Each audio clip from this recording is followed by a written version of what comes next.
কথা ছিল নিজ কন্যাকে বিবাহ দিবেন পার্শ্ববর্তী এক ছেলের সাথে, কিন্তু মেয়েকে বিবাহ নয়, বরং মা নিজেই পালিয়েছেন মেয়ের সাথে বিবাহ ঠিক করা সেই যুবকের সাথে।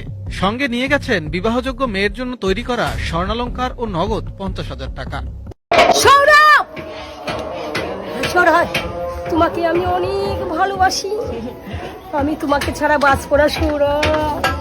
সুন্দরী সুন্দরী তুমি ফ্রি নাকি এঙ্গেজ, ফ্রি থাকলে দিলটা দিয়া কর মোরে ম্যানেজ, সব কিছু রে গুল্লি মারো আমার দিল দিবার পারো, আয়া পড়ো আমার বাড়ি ব্যাগেন ব্যাগেজ, তোমার লগে হইব রে আমার ও সুন্দরী বলো আমি কি করি, আরে ও সুন্দরী বলো আমি কি করি, এই বইরা কি মন বিরিত কইরা কাক তোমার ডুম্বা চাই ডুগডুগি, সোহাগ ও সোহাগ বদনি ধনি নাচো তো দেখি, সোহাগ বদনি ধনি নাচো তো দেখি।